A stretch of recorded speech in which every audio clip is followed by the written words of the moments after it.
Welcome to Team 43's Journey Through Pesticides, from past to present.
In the early 1900s, around 1910 to 1930, the pesticides that we had discovered or that we were using at the time, they had a bunch of issues with them. The pesticides that came from natural products such as plants and animals, they tended to be safer for the environment and for humans, but they were pretty expensive to make and manufacture on a grand scale. The early synthetic pesticides that we had created and found were very unreliable against the early. They're unreliable against insects.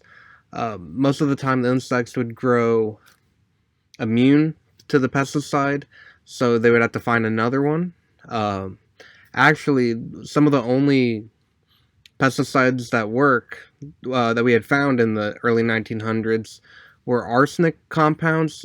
We could make them cheap and they were effective, but they were extremely poisonous to humans. Um, in the early 1900s, there was also one world war and a bunch of other conflicts. And within these conflicts, there were needs to have some type of pesticide to combat all the issues that came with insects. Enter DDT. DDT is a compound that is a pesticide, and that's its IUPAC name right there. This compound is first synthesized by the Austrian chemist Othmar Zeidler in 1874, but Zeidler didn't realize that this compound had pesticidal properties. So because of this, this compound didn't really do a lot in the early 1900s. But in 1939, a Swiss chemist, Paul Mueller, actually was doing research. He was trying to find a pesticide that could be used in mass production that was cheap and it was safe for humans. And he realized that DDT was a pretty good candidate for this.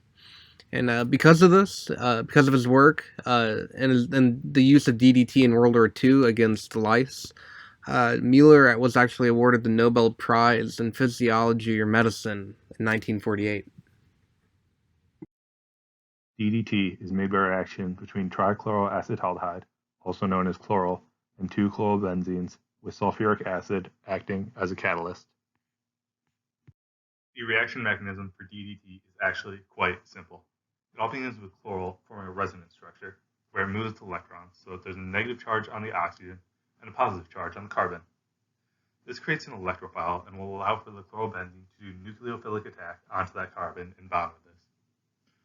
While this is going on, sulfuric acid is going to do two things. First, it is going to protonate the oxygen in order to form an alcohol group. And second, it is going to move a hydrogen away from chlorobenzene so that those electrons can be used to reform the carbon-carbon double bond. Once this step has been complete, the sulfuric acid is going to protonate the alcohol group that had just been formed. This is going to create H2O, which is a very good leaving group.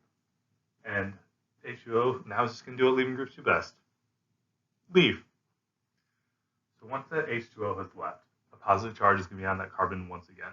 This will allow the second chlorobenzene to do a nucleophilic attack on that carbon.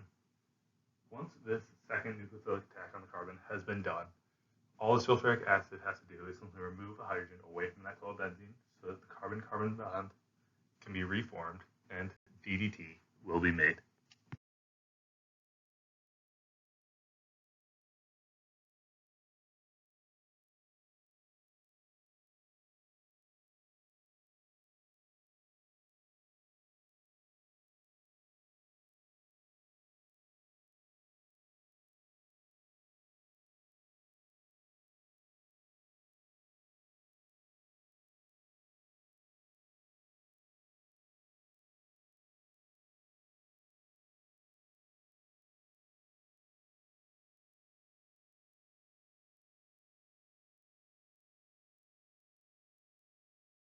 Although DDT was widely used, it was banned in the United States in 1972 due to health and environmental safety concerns.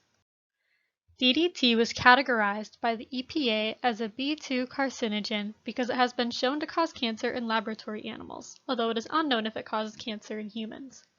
However, people exposed to DDT reported nausea, dizziness, confusion, headaches, vomiting, fatigue, and tremors, among other things.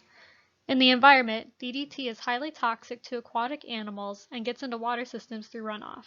It is also slightly toxic to birds.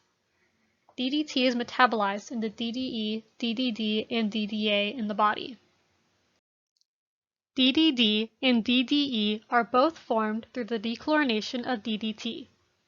When DDT goes through dechlorination, it forms DDMU, which goes through another dechlorination and then oxidation to form DDA. Both DDE and DDD are toxic, with DDE causing eggshell thinning in birds and DDD suppressing the adrenal cortex and the production of the adrenal hormone. DDA is a water-soluble compound that can be used to determine exposure of a population to DDT as it is excreted through urine.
Another type of pesticide is a herbicide. A herbicide is basically a weed killer or some type of compound that kills plants.